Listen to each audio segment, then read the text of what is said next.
Hello, do you want to know how the Titanic sank? Do you want to know the amazing stories of self-sacrifice, of courage, and of tragedy as thousands of people tried to get off the boat that was being swallowed up by the deep? We have it all for you here. We have the story of the band playing on. We have the story of people firing shots to get people out of the lifeboats. We have the captain going down with his ship. And we have the extraordinary story of the owner of the Titanic's company sneaking into a lifeboat at the last moment and being condemned for saving his own life. So, women and children first. Here we go.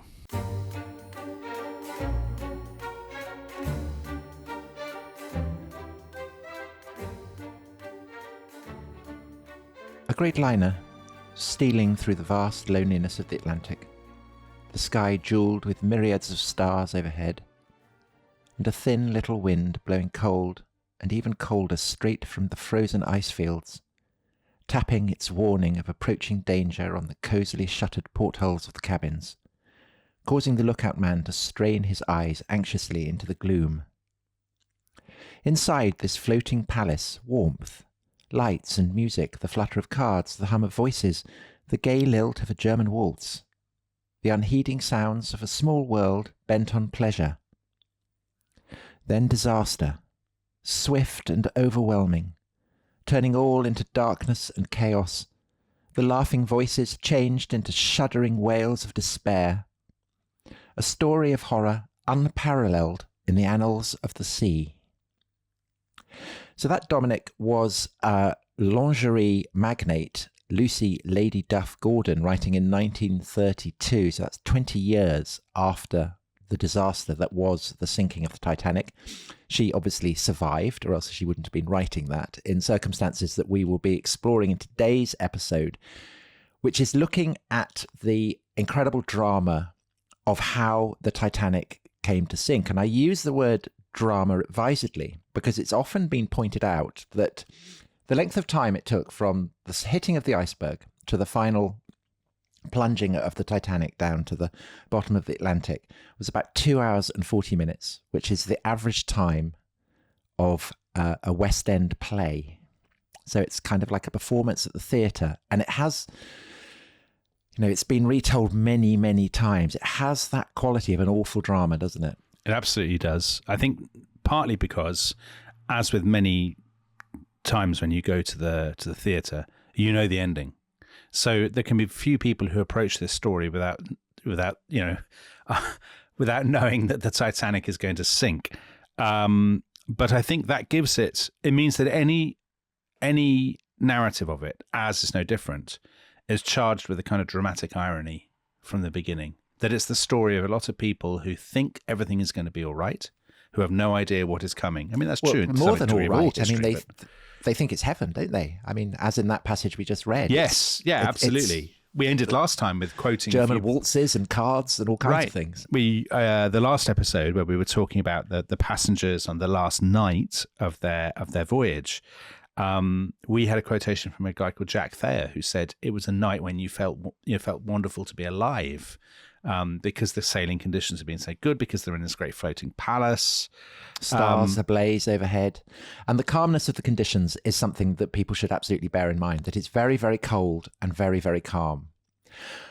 So, in the last episode, the Titanic, plunging towards an iceberg, basically swerves, and that swerve is fatal because the bottom edge, the serrated edge of the iceberg kind of grinds along the side of the ship and opens it up. Yes, exactly right. And actually, the thing that everybody really talks about is the sound. So in Walter Lord's book, A Night to Remember, and indeed in the other book that we've been talking about a lot, Richard Davenport Hines' book, Titanic Lives, both of those writers have lots and lots of examples of the different ways in which people described the sound. So one of the lookouts said it was a grinding sound on the bottom. Another lookout, a grating sound, like a ship running up on gravel, a crushing noise. And lots of the passengers said it was a sort of clattering. It was the sound of going over marbles. But it's not... it's not a particularly... Oh my God, we're sinking. No, not at all. Not at all. Not particularly... You get strange sounds on ships at sea. You do indeed. So you do indeed. But of course, one guy who I guess is a bit twitchy is William Murdoch, who is effectively the man in charge. So Edward Smith has retired. Yes. He is first officer. And he knows they must have hit. And he also knows that in this situation, the Titanic has been built with these various kind of watertight compartments along the 16 side, of them, Tom. isn't it? Yes. 16 of them. And so there's a kind of switch, isn't there, that he presses to... Automatic doors. Automatic. They go down presumably to inspect the damage. Yeah, that's right. So listeners who've been with us since the beginning of this series will recall that they have the most elaborate safety features of any ship yet built. They have these, as you said, these different watertight compartments separated by bulkheads, but the bulkheads don't go right to the very top of the ship. No, they go up about 14 feet, don't they? And the way it works is if you hit something head on, the first 4 of those compartments can be flooded, and actually it'll be fine. You'll be able to keep going. Because the rest will be buoyed by the air in the watertight compartments. Similarly, if you hit something hits you broadside, so in the centre of the ship, 2 of those compartments can be flooded, and it's fine. What will not be fine is if the first 6 are all flooded, because then because it will then rise up over the... Exactly. The ship will start tipping, and it'll go over the top of the bulkheads into the next one, the next one, the next one. And actually in the film, people who've seen the James Cameron film, which we'll be talking about in the next episode, there's a scene when this is brilliantly explained by Thomas Andrews, the designer, after the iceberg has hit. He gets out a sort of a chart. Yeah, it's one of the great moments in the film. Anyway, we will come to that. So this is coming. They know that this will be the case. But actually, what's happened in the meantime is that the passengers some of them have heard this noise. So a lot of the passengers, of course, are asleep, have gone to bed. It's 11:40, but there are people who say, "Oh gosh, what's that?" And generally, what happens? They will say, when the survivors say things like, "We felt a rip. We felt a twist, a heave of the engines," one of them says, "and a more than obvious dancing motion of the mattress that I was sitting on. It was a rumbling, scraping noise," all these things. And almost without exception, the stewards, as is their job, say, "It's all going to be fine. Don't worry, it'll be fine." Not least because, of course, they think it will be fine. They think it's just, as you said, Tom, it's a bit like when you're on a plane. Everyone knows that. There's a sort of strange turbulence or something noise, and you think, "Oh my God!" But actually, it's completely fine. I mean, of course, also what happens afterwards, though, is that there isn't a noise. So the Titanic is not moving. Yes. And anyone who say he's been on a train at night, you can always tell when you come into a platform, because suddenly the train is not moving and there is a silence, and the silence, in a way, can be very loud. So that is also something. So the stewards are going around and saying, "We'll be on our way very soon." Yeah, that's exactly. But as it is just this great ship is motionless now on this very, very still sea. But actually, stopping the ship, Tom, initially is very noisy. And actually, one of the things that the survivors remember is that initial cacophony. Grinding. So what happens is that on deck, steam, when you stop the engines, steam starts roaring off. So people who've gone up on deck to investigate are actually deafened by the sound of the steam kind of pouring out and are slightly worried about it. And then, as you say, you have this long kind of dead silence. Now, at this point, people have gone down to the mail room, and the mail room is one of the first places that gets really flooded. So it's getting ankle deep in water because the water. This is not a good sign. No, and as soon as people realise that's happening, that this is kind of serious. Meanwhile, the stewards are going around saying to people, the worst case scenario. Gosh, we might have run into something. Worst case scenario. I mean, one says to Lady Duff Gordon, who you quoted at the beginning, "Wrap up warmly, for you may have a little trip for an hour or so in one of our lifeboats." And actually, Lady Duff Gordon says later, if it hadn't been for this ill-advised reticence, hundreds more lives would have been saved.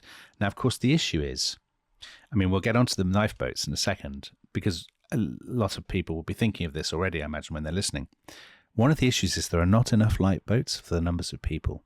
So even if the stewards had gone around saying to everybody, "Panic, we're quick, get up on deck," I mean, that would not necessarily, I mean, maybe more people would have been saved, but it would have created all kinds of problems once people realised there weren't enough lifeboats. But also, I mean, they do have to ensure that there isn't a stampede. Of course they do, yes. So they can't really afford to rush around, all hands on deck, help, we're all going to sink. No. And I guess at this point still they don't think that. No, because it's still we're now 5-10 minutes in the first 5-10 minutes after the encounter with the iceberg. So it's not yet certain. The millionaires in particular seem to have been reasonably insouciant. So there's a guy from we mentioned a couple of episodes ago, Charles Hayes from Canada's Grand Trunk Railroad. He says to somebody, he says to a chemical manufacturer, "You cannot sink this boat. No matter what we've struck, she is good for 8 or 10 hours." But Dominic, that chemical manufacturer, I mean, he has noted that the boat is starting to list. Yes. He's saying, "Well, this shouldn't be doing this." He says exactly that. This shouldn't be happening. But of course, particularly because the water is so calm. So the thing is, reading up on this, I was reminded so often of, when you take any form of kind of mass transit, it could be, you mentioned a train, but of course a plane is the more obvious example, I would say.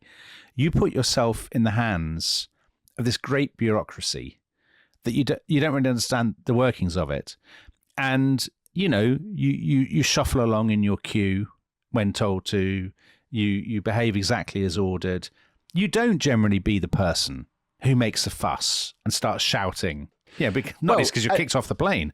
But also particularly not if you're an Edwardian gentleman. Exactly. Where kind of stiffness and a refusal to panic is part of the marker of your class. Absolutely. So the millionaires, it has to be said, behave well. They do, and they die. I mean, this is reading this story, Tom, I mean, not to sort of give too much of a spoiler, I was thinking all the time, what would I have done in this situation? And I know what I'd have done. I'd be dead because I'd be too embarrassed to make a fuss. Even if people in my family were saying, "Go and say something," I'd say, "No, I'd rather die than than stand out in some way and say the wrong or do the wrong thing." And clearly, lots of people, they're paralyzed, aren't they, by uncertainty, by passivity, by obedience, by deference, by conformity, all of these kinds of things. And the people who often survive. Richard Davenport Hines has a good example of a widow. She's called Emma Bucknell. She's a first-class passenger. You get the impression she's a sort of a bolshy, bossy woman. And the steward, or somebody who would be described as being like that by patronising men. And the stewards say to her, "Don't worry, everything's fine." And she'd go back to your cabin. And she doesn't. She dresses up. And she goes out, and there's a woman who says, "Oh, we won't have hit an iceberg." And Mrs. Button's like picking up pieces of ice and saying to her, "Look at this. It's a bloody big bit of ice. We've obviously hit an iceberg." And being difficult saves you, and being a good person kills you, I would say. And we're now kind of 10 minutes after the iceberg, and people are already starting to prepare for the possibility that they may have to get in lifeboats and evacuate the ship. So Lady Duff Gordon, who we have mentioned, yes, she has a mauve silk kimono and a squirrel. You'd expect a squirrel coat. A coat made of squirrels. Yeah, I guess red squirrels, because there wouldn't have been grey squirrels in Britain by that point. No. And Madeline Astor, the teenage bride of Jack Astor. Yeah, she is in a black coat with sable trim, a diamond necklace, and fur muff. That's what I'd wear on a they're lifeboat. going to look good. Yeah, they're going to look good on the lifeboats. So at this and point, Henry Widener, this is where he picks up his copy of Bacon's Essays, the 1598, which Robert Davenport Hines quotes this: "A fellow bibliophile has called this the most touching, most pathetic, withal the most glorious incident in the romance of book collecting." Oh, that's nice, isn't it? So we've got muffs and we've got bacon. We've got bacon. All the ingredients for evening, actually. So the millionaires are starting to they're not panicking, but they are putting on their muffs and their squirrel coats, picking up their 16th century first editions. Yeah. Meanwhile, your hero, Dominic, Captain Smith, who's literally been asleep on watch. What's he up to? So the first thing he does, he goes to the Marconi cabin, and he doesn't panic. He goes to the Marconi cabin and he says to the operators, "We've hit an iceberg. You may well need to send messages preparing help. I will inspect the damage and then I will let you know." He goes... And Ismay pops up as well. Ismay is wearing slippers. He's wearing slippers and he's got his pyjamas underneath his trousers. Yes. And his moustache is looking very droopy by this point. Thomas Andrews, the designer who we talked about many moons ago when we were talking about the ship being mailed in Belfast, Thomas Andrews goes with Smith on a tour of the ship, and people who've seen the film again will remember this. It's a great moment, and he kind of realizes the ship is going to sink, and Ismay is saying, I mean in the film, but also I think in reality, is saying, but it can't, it's unsinkable. She's made of iron, sir. I assure you she can, and she will. It is a mathematical certainty. So what they have done is they've gone down and they see straight away the 6 forward compartments have been breached. The iceberg has ripped, as you described it as like a can opener, didn't you? The iceberg has basically torn a hole along the side of 6 of these compartments, so below the waterline, and it is clear to Andrews immediately that it's all over, that it is game over, that the water is pouring in and the water will rise up over the bulkheads, and one by one the compartments will be flooded. And he says, and again this is in the film, he says explicitly, we have at most 2 hours. And there is this sort of moment which the film captures perfectly, which undoubtedly happened in real life, when they realise that what immediately strikes them is there are not enough lifeboats. A lot of people are going to die. So Smith... Unless, of course, Dominic, they can get help from straight other away. ships. Yes. So this is what Smith then does, isn't it? He goes off and he starts... Smith and actually all the officers, by and large, keep their cool, don't they? I mean, they would do. I mean, they're British officers. One would expect that. Well, I mean, Tom, this is when we get to our final episode and we talk about reactions to it. I mean, British newspapers took enormous pride in the sinking of the Titanic because they went down well. They said people behaved absolutely splendidly, and what a tremendous reflection on Britain this is, because they do keep their calm.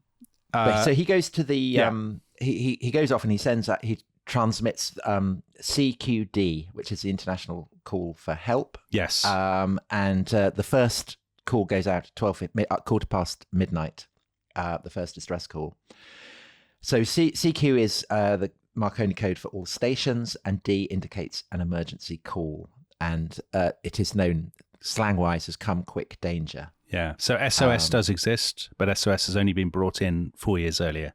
So CQD is the sort of the standard code. It's slightly harder to transmit than SOS, which is why SOS was brought in. But there's this tragic detail, isn't there, that a passenger ship making for Canada, Mount Temple, does receive this, goes to the coordinates given by the Titanic, but they're the wrong coordinates. Yeah, and there's another one actually, the Californian, a freighter, and the guy who's in charge of the wireless on that ship has actually, because it's so late, he's switched off his Marconi apparatus. So that ship comes very close, but it doesn't come close enough. They don't realise, the Californian does not realise that the Titanic is there and is sinking. And so that's the Carpathia. When does it get through to the Carpathia? Which is quite a bit. The Carpathia had got a message. Actually, it got the message a little bit later. And the story of the Carpathia is an amazing one, because the wireless operator on the Carpathia was only 20 years old, and he was literally getting into bed, and he was just waiting for confirmation on a message that he had sent on the Marconi machine when he heard the Titanic. And had that not happened, the survivors wouldn't have come. Would have been in a real mess in their lifeboats. Yeah. So talking of the lifeboats, Tom, we are now at roughly between 12:15 and 12:25. So we are still half an hour from the moment when they hit the iceberg. And Captain Smith says, all hands up on deck and get the lifeboats ready. Now, the issue that he has, and that they all have, is that they know there are not enough lifeboats. So should we just go through how many lifeboats there are? So there are 2 wooden emergency boats, which can each carry 40 occupants. And they are, so number 1 on the starboard, number 2 on the port. There are 14 wooden lifeboats which can carry 65 occupants. And they, again, are kind of rayed on either side of the ship. And there are 4 lifeboats, Engelhart lifeboats. I'm not entirely sure what they are. What are they, Dominic? So they have collapsible sides. And they're designated A, B, C, and D. Yeah. And how many can they take? 47 occupants. Yes. So there's capacity for a fair few number, but not everyone. No, not by any means. So there is a deficiency in total. Given that the capacity of the Titanic is more than 3,000 people, there is a deficiency of just over 2,000 spaces. Now, the Titanic is not at capacity, so basically about 1,000 people or so are not going to fit on these lifeboats. But that is still an issue. And Captain Smith and his fellow officers know this. They also know the human propensity to panic, which they are desperate to avoid. The one thing that runs right through this story is they do not want mobs of people storming the lifeboats, which they are obviously terrified is going to happen. But also they have the issue that they have to actually persuade people to get onto the lifeboats because there is a general reluctance, isn't there? Well, because to remind people, the Titanic is the equivalent of an 11-story building high, and you have to be lowered in a lifeboat onto the Atlantic Ocean. Yeah. You don't often... Yeah, people very rarely reflect on that. So you make that... You're absolutely right, Tom. Would you get into a boat being lowered out of the window of an 11-story building? I think the answer it's like jumping from a burning building, isn't it? I mean, do you burn to death or do you... Right. You'd be very reluctant to do it. And actually, there had been examples of things going wrong. So there'd been an issue in the English Channel, a P&O liner, Oceana. There'd been a lifeboat that they dropped it in, it had capsized, and it had killed 9 people. The officers are actually quite worried. Not the officers, sorry. The men generally, the crewmen, are worried. If we fill the lifeboats too full, will the davits, as they are called, and the tackle from which the lifeboats hang, will they be able to bear the weight? Will they fall in? Now, in the event they do, don't they? In the event they're fine. And they'd actually been tested beforehand thoroughly. And so people should have known that they would. But of course, maybe some people haven't read the briefing. You know, it's always the way. So that's an anxiety. Yeah. First of all, there's the anxiety, can they persuade people to get into the lifeboats? But then there's the other anxiety that if they can persuade people to get into the lifeboats, who is going to be left behind? And the code of behaviour in this period is absolutely clear that it is women and children first. It is. Which doesn't necessarily mean that men cannot board, but that is open to interpretation. So it is up to Smith. So it's Captain Smith says women and children. Yes. Women. But what does this mean? So different officers interpret this in different ways. So William Murdoch, I mean, he understands it to mean put women and children first. Lightoller, who is the second officer, so just junior to Murdoch, interprets it on his side, he's on the port side, to mean women and children only. Well, you can see why this is such a crucial ambiguity. I mean, this is massively... This will determine whether hundreds of people live or die on this ship. Because Murdoch thinks, I've got a lifeboat, I've got a crowd of people, I fill it up with what women and children there are, and then the men can fill up the rest of the spaces. Lightoller thinks we wait for all the women and children to be away before we start embarking the men, because his argument is if men get a sniff of the chance of a place on a lifeboat, they'll all pile in. Now, you can see why both of them think this. As it turns out, Lightoller's insistence, he's one of the great characters of the Titanic story because, as we said in a previous episode, he is the guy who is the Mark Rylance character in Dunkirk. And he is this he's kind the most heroic senior role officer on the ship who survives in Dunkirk. So he's a great sort of name of the Titanic story. But his rigor probably condemns an awful lot of people unwittingly to death, because he is sending away lifeboats with lots of empty places because there are no women and children about, and he won't let husbands get on with their wives. Or indeed young lads in there wearing long trousers for the first time, which we talked about, the boy who got his first pair of long trousers on his birthday the day before. Exactly, a terrible story. So gender is a determinant of whether you're going to survive or not, whether you're a man or whether you're a woman or indeed a child. But another consideration, which is often assumed to have applied in the sinking of the Titanic, is class. And anyone who has seen the James Cameron film will remember the scene where the gates are locked, the doorways, the kind of grill of the doorways, and they can't get out. But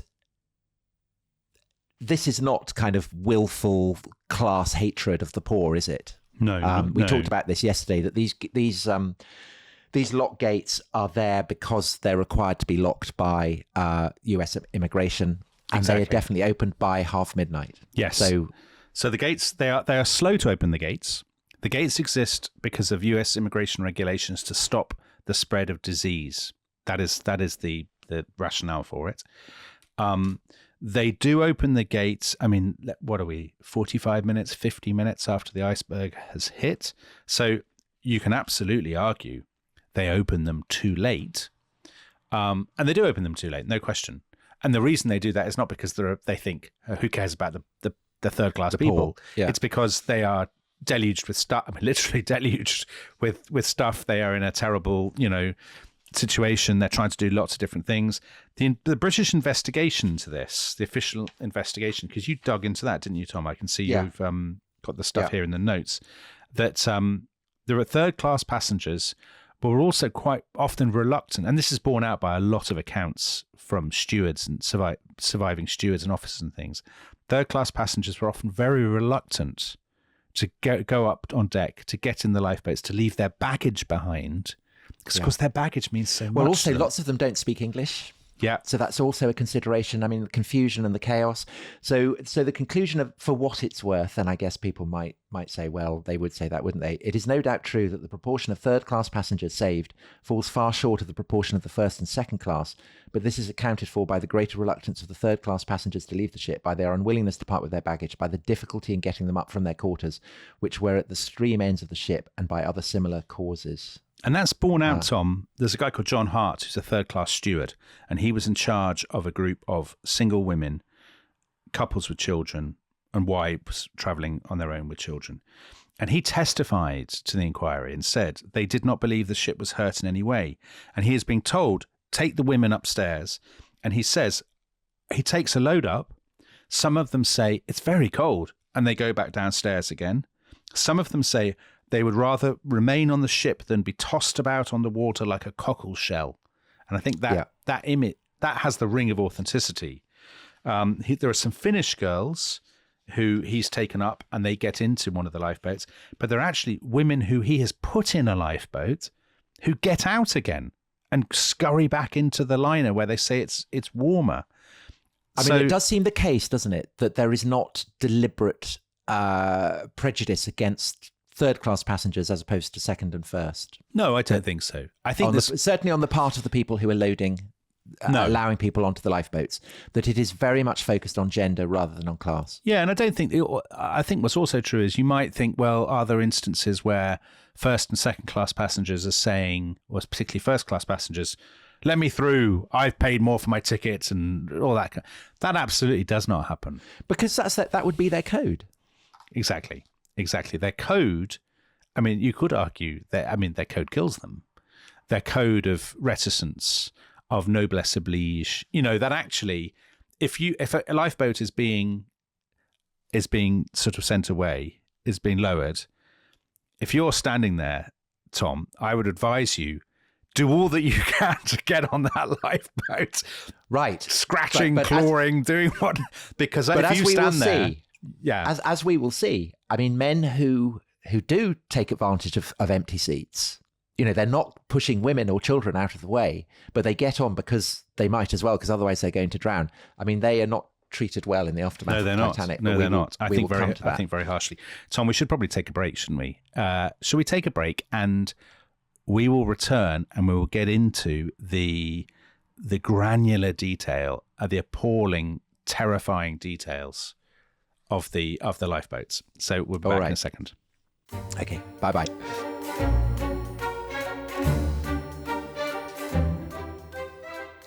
Hello, welcome back to The Rest is History. So the Titanic has hit the iceberg. It is starting to sink, and the lifeboats are being prepared Dominic, let's go through and look at the process by which some people get into these boats and some people don't. Yes. So with the first lifeboat to be launched is on the starboard side. So this is lifeboat number 7, and this is supervised by Mr. Murdoch. So you will remember from the first half of this episode that Murdoch's attitude is women and children first, and then we'll fill up with men if they are there.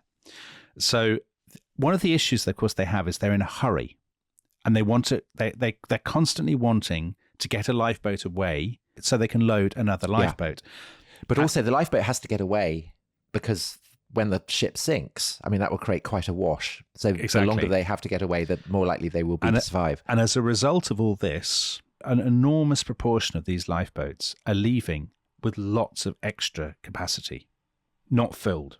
And this is the case with this very first one. It sets the tone. There are 26 people on the lifeboat. 3 of them are crewmen.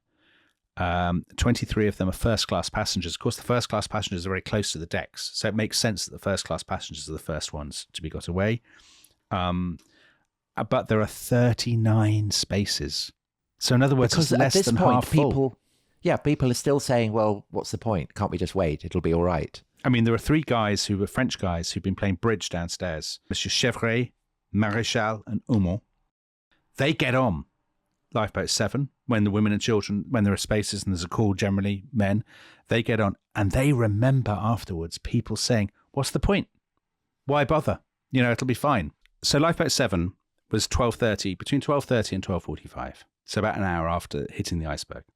Next one, 10 minutes later, is lifeboat 5. That leaves about 2/3 full. So there are 36 passengers on this one. Still, people are very reluctant. Then we have the first port lifeboats on the other side. So this is where Lightoller is, and he is not letting any men on at all. Yeah, and this one is extraordinary. There are 37 empty places and 28 occupants of this lifeboat because he will not let men on. And there is one of a multitude of very moving stories on this lifeboat. So there is a woman called Eloise Smith. She is a sort of society lady from the United States. She's a suffragist. She's a member of the Republican Party. She is there with her husband, Lucien. And remember, we said there were 37 empty places on this lifeboat. And she is standing there with her husband, and she asks Captain Smith personally, who is standing there, she says, can my husband get into one of these empty spaces? And he ignores her and he shouts through his megaphone, women and children first. And her husband, he does that classic thing, Tom. He does the right thing. He says, never mind, Captain, about that. I'll see she gets in the boat. And then he says to his wife, I've never expected to ask you to obey me, but this is one time you must. It's only a matter of form to have women and children first. The boat is thoroughly equipped and everyone on her will be saved. This is her husband saying this. And she says, you telling me the truth? Yes. He kisses her. His last thing he says is, keep your hands in your pockets because it's going to be very cold. Then she's lowered, and that's the last time she ever sees him. And of course, for the rest of her life, it nags at her that she was sitting. And if she'd been on the other side, he'd have been in with her. He would have allowed her to go. He would have allowed him to go. And that she was lowered with 37 spaces next to her, and her husband was not allowed to take one of them up. I mean, a terrible story. So now, 1 o'clock. Yes, in the morning, and they start to fire distress signals. Kind of flames going up in the air, and everyone finds this very unsettling and alarming. Yeah, I mean, understandably, as you would, absolutely. I mean, not just because it's a signal of that the ship is in real distress, but also because they're very loud and unsettling. The whole experience is now becoming quite frightening for people, I think. Yes, and it also at 1 o'clock, lifeboat 1 leaves, and this contains a very controversial escapee. Mm-hmm. Namely Sir Cosmo Duff Gordon, who is the fencer, stiff, uptight fencer, and his wife, the lingerie designer. Yeah, but they are 2 of the 5 passengers and 7 crewmen who got on in this lifeboat. So another lifeboat that leaves not even remotely close to being half full. So 28 spaces on this lifeboat. There's Sir Cosmo, there's his wife, there's her secretary, Laura Francatelli, and there's a Manhattan wholesaler called Abraham Salomon and a guy called Henry Stengel. And they say to Murdoch, as he's loading, Lady Cosmo, Lady wants Duff her husband Gordon, to come in. She says, can he come? And Murdoch says, yeah, get in. You know, it seems to, obviously it strikes him as mad not to allow men to take up the empty spaces. But also he's really desperate to get that lifeboat away because he knows that there are bigger lifeboats to come. Waiting to be launched. So he needs the sort of the davits, he needs the hooks and stuff to get the bigger lifeboats in. So he says, just get it away, get it away. And of course, when this story gets out, it's incredibly controversial afterwards that Sir Cosmo Duff Gordon and Lady Duff Gordon left on basically an empty lifeboat. Yeah, but also what turbocharges it is that Sir Cosmo then tips the sailors on board, doesn't he? The members of the crew. He does. And so this is then remembered and interpreted as being a bribe. Especially in America. But you'd think Americans would love this, I mean, with their culture of tipping, Tom. I don't think they were good tippers then. I think there's been a cultural sea change since the 1910s. So he is someone who will be definitely condemned for having gone. Yeah, I think unfairly. I think totally unfairly. So Theo, our producer, has written in the chat with which he delights us while we're recording these episodes. He says, surely letting men on is better than half full boats. I mean, Theo, I think everybody would agree with. Well, unless you're Officer Lightoller. But Lightoller's not mad. I mean, Lightoller's argument is, once you say there are places for men, there is a danger that actually women and children will just be pushed aside and men will... You don't think that would have happened, Tom? No, because it didn't on the other side. No, it didn't. I suppose you're right, yeah. You know, but you can understand why he thinks... Yeah, of course I can. Of course I can, but it does seem very, very harsh. Oh, it's crazily harsh. So, I mean, the Eloise Smith story, there are many such stories of women who are standing with their husbands and their husband is not allowed to take up the place next to them. So back on we were just on starboard, weren't we? Lifeboat 1. So back on port side, Lightoller's side, about 1:10. There really is a growing sense of panic now, I think. I think nobody's deluded anymore about what is happening. And so men are starting to think through the implications of the fact that they're not being allowed on. And there is a certain swelling of anxiety, perhaps one might say. Absolutely, and Captain Smith is having none of it. Captain Behave Smith. yourselves like men. Look at all of those women. See how splendid they are. Can't you behave like men? I love Captain Smith. In that situation. Yeah. Well, he obviously, I mean, it works, doesn't it? Because he basically, every time he in his sort of sea dog style, he shouts this. Men pipe down. I would behave like Cal in the film. I would grab a baby. Would you? And yes, of course. Billy Zane's character. Yes.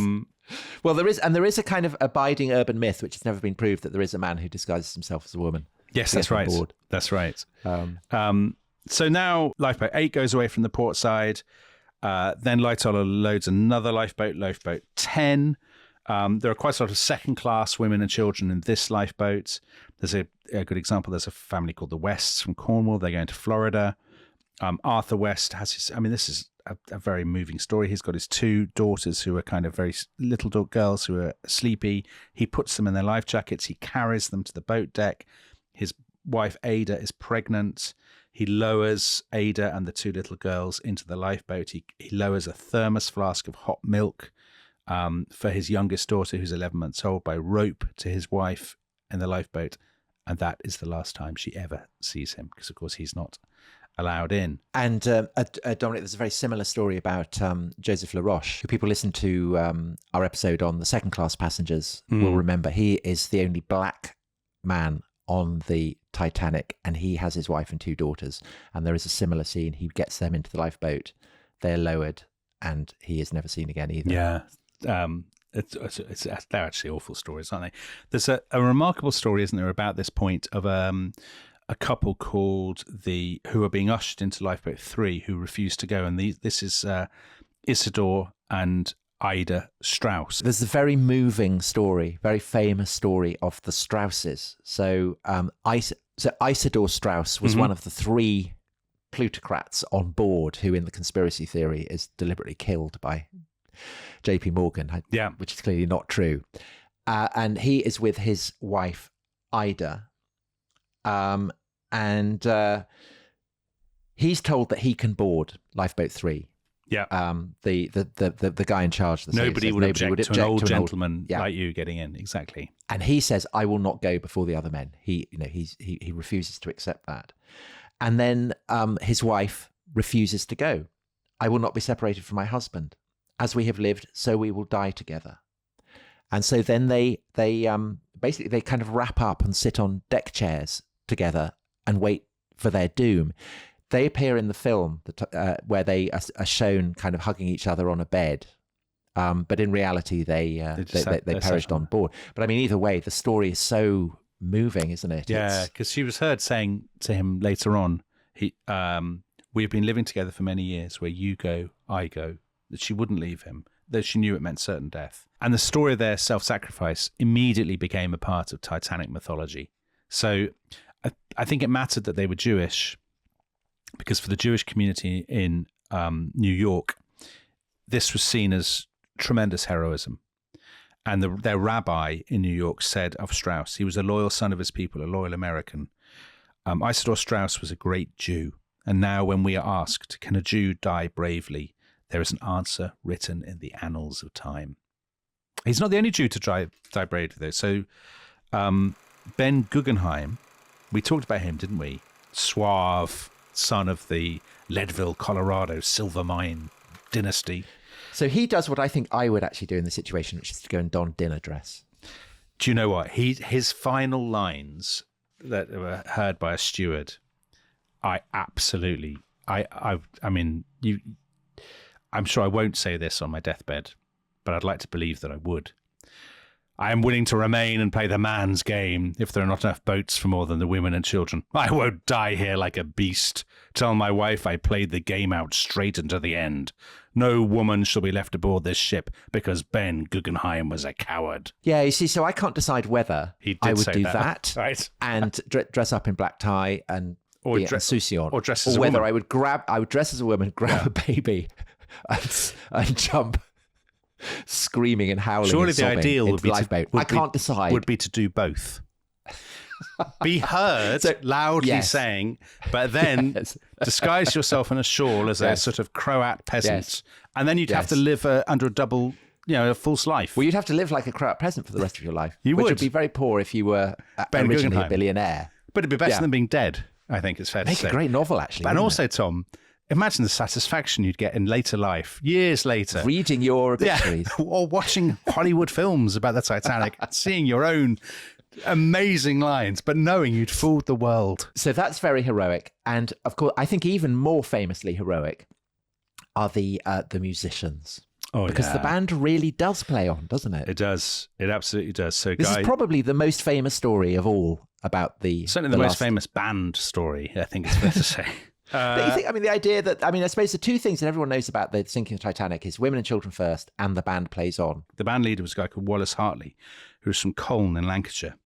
And he and his bandmates, they just started playing to keep the passengers calm while the lifeboats were being loaded. Lots of survivors said they played right up until the last minute. This happened in the film. Am I right in saying he says, as I recall, the band leader says to his other musicians, "Oh, you can all go now." Yeah, and then he carries on playing. He stays, and they're ashamed, and then come back, and they just and they play with him. And actually, amazingly, it is said that his body was found in evening dress in the ocean with his music case strapped to it. And so he gets an absolute hero's funeral, doesn't he? In Lancashire, yeah. Colne's hero, Britain's hero, the world's hero. Thousands of people came to his funeral, this guy Wallace Hartley. So it's a weird thing with the Titanic story, isn't it? Because one of the things that's moving is obviously the tragedy, the sacrifice, and the sort of the awful stories of families being separated. But as we'll see in the next episode, lots of people like Churchill saw it as an absolutely inspirational, heroic story. That actually in the darkest situation possible, people discovered these reserves of courage and stoicism that they would never have previously imagined they had. Although by now it's 1:30 and panic is starting to spread. Oh, yes. Yeah. Because people are now beginning to try to force their way onto lifeboats. So lifeboat 14, there's a story, a widow from St. Ives called Agnes Davis. She knows the space. This is on Lightoller's side. She says, please come, my son, who is 19, get onto the boat with me. And the officers say, we will shoot him if he tries to get onto the lifeboat. Same lifeboat. Some people may remember from the last episode, I think it was, or the last couple of episodes, we had a story of a family called the Colliers. So these are the ones from Hampshire. Yeah, from Hampshire, and they'd rung the bells of the church. Yeah. Just before they left. Charlotte Collier won't leave her husband, and she won't get into the first lifeboat, and then eventually she's forced because a sailor grabs her daughter Marjorie and throws her into a lifeboat. She has to get in. She's in her light gown. Her husband is shouting to her, go, Lottie, for God's sake, be brave and go. I'll get a seat in another boat. She's basically bundled into the lifeboat by sailors.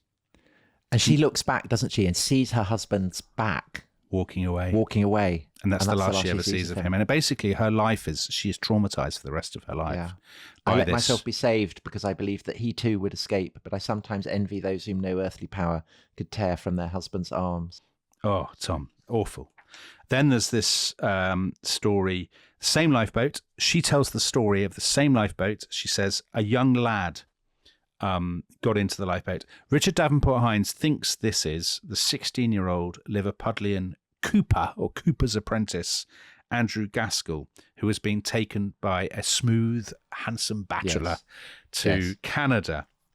And he somehow sort of sneaks into the lifeboat, doesn't he? Sort of he's hoping to be invited in. He's never let on. Then he kind of just jumps in, and the women cover him up.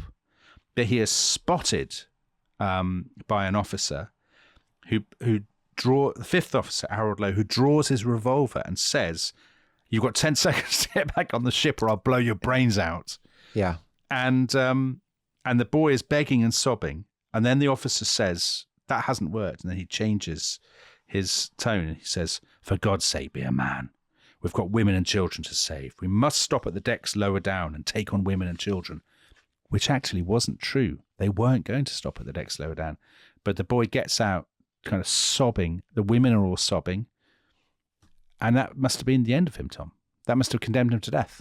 So the fact that officers have guns and are brandishing them by this point, we should talk about one of the most notorious incidents, which is, again, shown in the film. And this is the claim that William Murdoch, the man who effectively had been responsible for the collision with the iceberg, the ripping open of the hull, that he shoots a man and then shoots himself. And everyone who's seen the film will remember that. And this is drawing on authentic rumours from the time. So these rumours were denied by Lightoller, so Murdoch doesn't survive, but Lightoller does.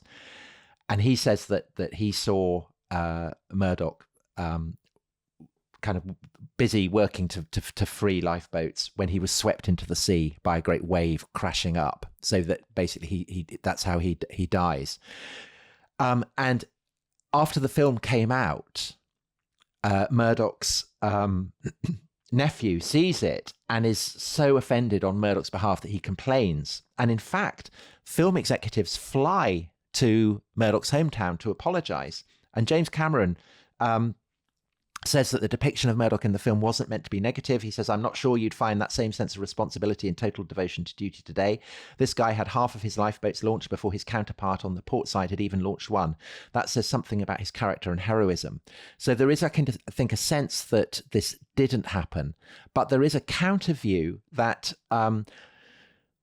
Lightoller might have said what he said because he didn't want to upset Murdoch's widow.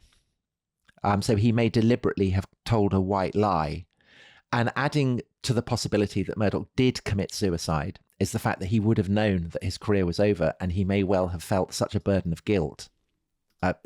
Yeah, we just What don't he know. did. Though. So it's unproven. But I mean, it is a kind of one of those mysteries that shadows our sense of the story. It gives you a kind of glimpse into the horror of the moment, I think. 20th Century Fox actually gave a donation to Murdoch's old school, had a fund, a memorial fund, which I assume is still running. And 20th Century Fox actually gave them a donation to say sorry. Though they they never publicly apologised. The interesting thing with all those stories, so there are lots of stories and rumours about what happened to the captain, Captain Smith. Of course, the only honest answer is nobody could possibly know. And at that point in the night, it's so chaotic anyway, and the panic has now spread so widely that it's so a steward reports seeing Smith walk to the bridge. Yeah, and it is generally thought, isn't it, he dies on the bridge. Yeah, he dies on the bridge. So that I think is I mean, it's not just possible; it's plausible. Mm-hmm. So that's what's shown happening on the film. Yes, it is. But there are kind of more greater implausibility. So there's his last words: "Be British, boys, be British." Oh, he definitely said that. Which I think appears on his memorial. He undoubtedly said that. I think that's invented later. And there are kind of various JFK type theories that he was spotted. Right. A few years later, having cocktails in New York. Right. That kind of thing. But I think absolutely that all of these reflect the fact that it is complete chaos and nobody really knows what is going on. And this, I think, is the context for the other notorious event that happens at around this point, which is that Bruce Ismay is one of the men who gets into a boat. So Bruce Ismay, to remind people, he is Mr. White Star, isn't he? He had inherited White Star effectively from his father, who was this sort of rough-edged shipbuilding tycoon. Bruce Ismay, his father had tried to make him into a gentleman.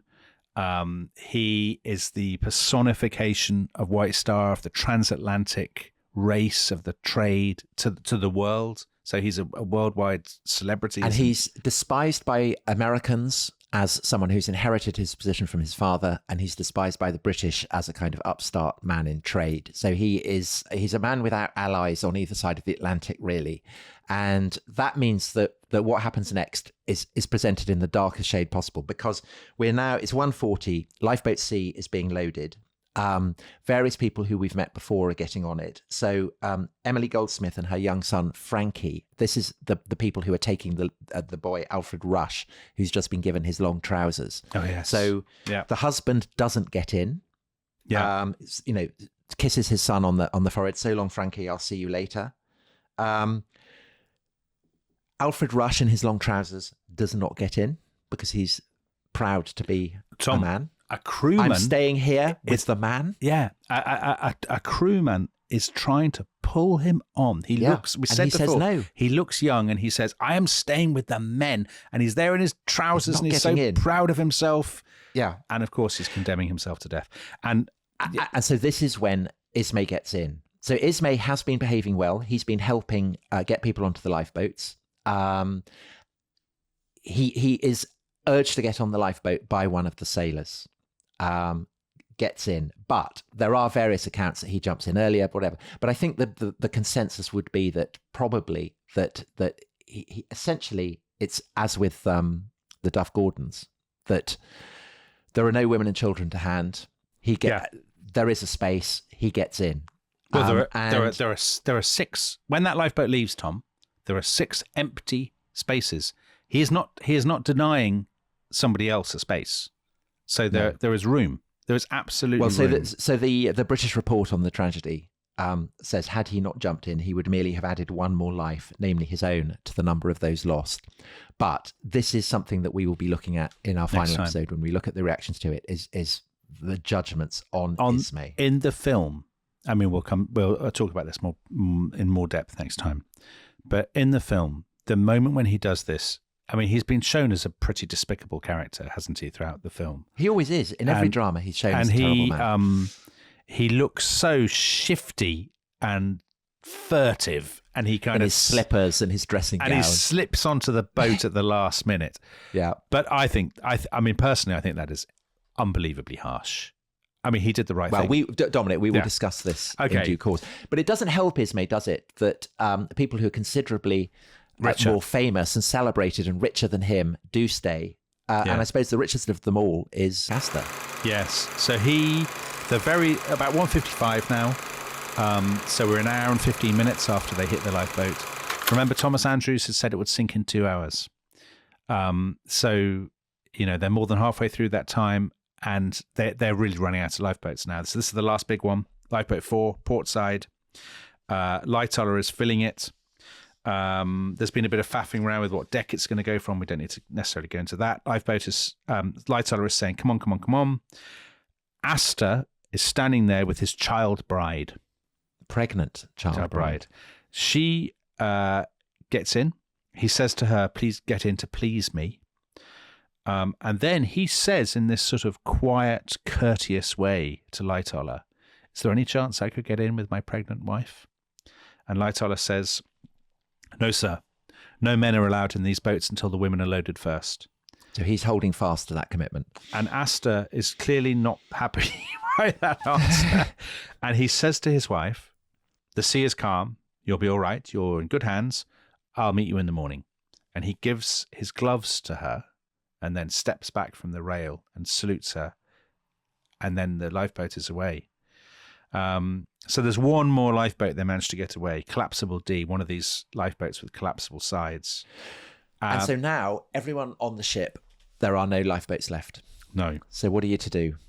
So people start jumping, don't they? They do. Some of the people huddle in their groups. So Astor is with a guy called John Thayer and his wife with George Widener. Very close to them is a guy called Archie Butt, who we talked about before, President Taft's military advisor. Some people have started jumping.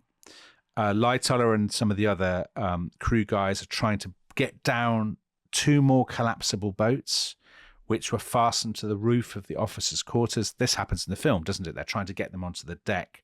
But it's at that point when more and more waves are rushing onto the deck. The ship is beginning to plunge. Lightoller describes, he says, the sea came rolling up in a wave over the steel-fronted bridge along the deck below us, washing the people back in a dreadful huddled mass. He himself, I mean, his story of survival is one of the most famous stories. He himself, at this point, jumps off the boat. He says, striking the water was like 1,000 knives being driven into one's body. And for a few moments, I completely lost grip of myself. I mean, we'll come to this, but you cannot exaggerate how cold that water is. I mean, that water is so cold, it will kill you if you're in it. Well, there's the again, this is quoted in the film. It's given to Jack when he's trying to persuade Rose not to jump in, and he says that if you do jump in, the cold is like kind of like 1,000 daggers cutting you to pieces. Oh, right, same line. And, yeah, of course. Yeah, it's and that's lifted and give, but I mean, it is unbelievably cold. You're going to have about 20 minutes before you die of hypothermia. But so Lightoller, is dragged into this shaft with a wire grating on the ship. And the water is pouring in, and he's being dragged into it, and he would have died had it not been for the fact that basically at that point the ship belches out some hot air, and sort of blows him up to the surface of the ocean out of the shaft, and he's able to scramble onto one of the collapsible B, which has been washed away from the ship. And this is probably the moment that Captain Smith dies, whether on the bridge or not, but probably on the bridge. And then the funnel collapses, doesn't it? I can't believe you're pouring scorn on him saying, be British, boys, be British. Well, we know that was made up. We know that was made up. Because nobody saw him die. There were no reports of him dying. Well, except suddenly they started being manufactured. I think it's sad to see the podcast descend into such Britain-hating cynicism. Why do I hate Britain? Yeah, exactly. Yes. So the funnel collapses, and that happens 2 hours, 25 minutes after hitting the iceberg. Oh, it crashes downwards. It splinters the deck. It hits the sea with a kind of a massive, great, thunderous crash. That is the most... In the film, the Cameron film captures this very well, doesn't it? The sheer horror and spectacle, actually, of this colossal edifice toppling and smashing, and it crushes and everybody. smashing people who are underneath it, who are already in the water. Yeah.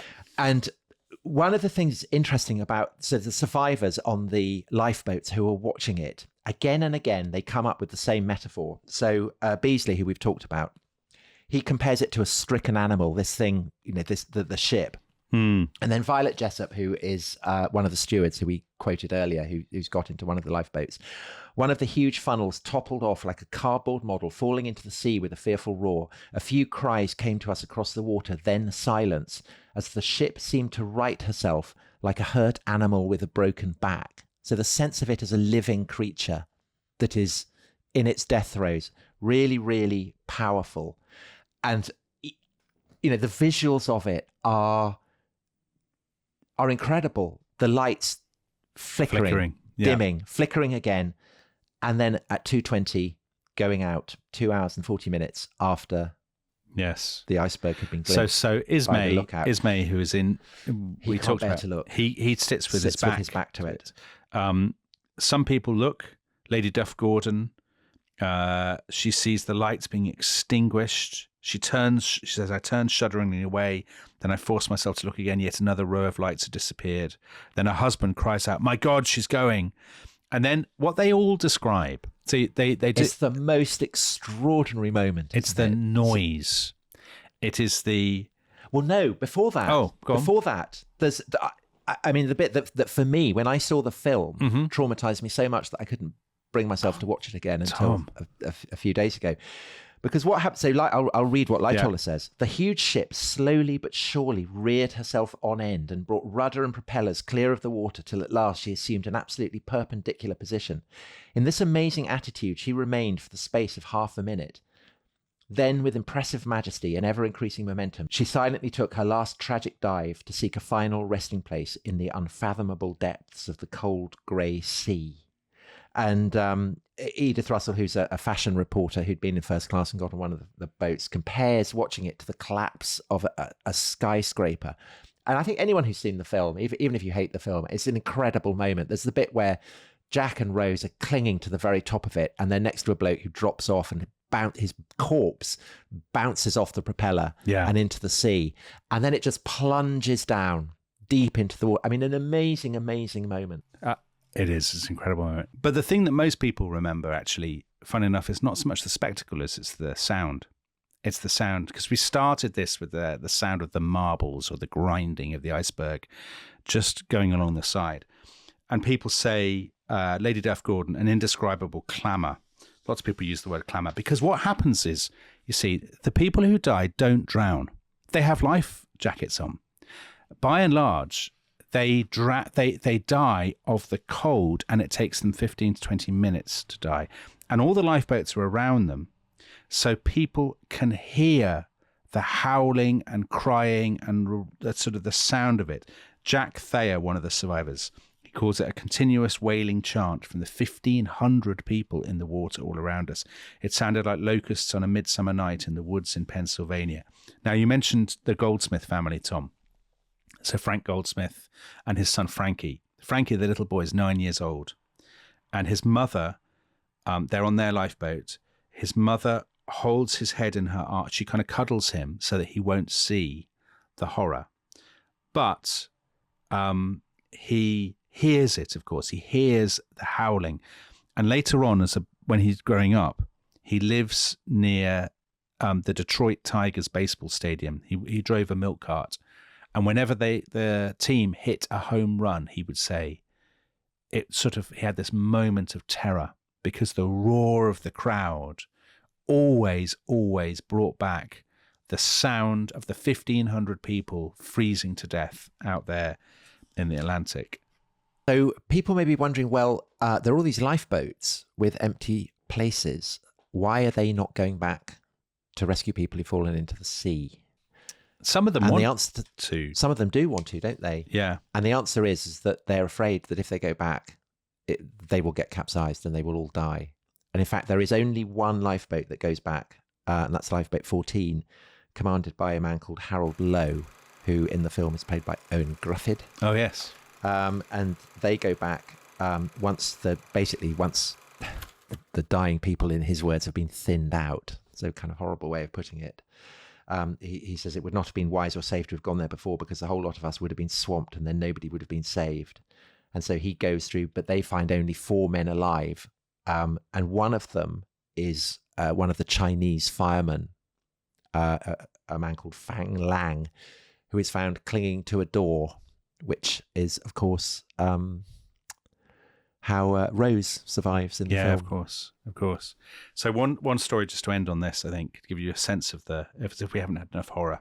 On Collapsible A, there was only one woman survivor, and she's called Rhoda Abbott, and she was a seamstress from Buckinghamshire who had moved to Rhode Island, and she was married to a boxer there in Rhode Island, and then she'd come back to England with her sons, who were called Rossmore and Eugene. But they actually didn't really like England, so she decided she'd take them back to North America, and she's going back to North America. And they don't make it onto a lifeboat initially because she stays on, because she won't leave her boys. So she stays on the ship. The ship plunges. They somehow get into, or the boys shove her into Collapsible A. And then they're off into the ocean. And the 2 boys, 16 and 13, are hanging on to the edge of the collapsible boat while her mother is in the boat.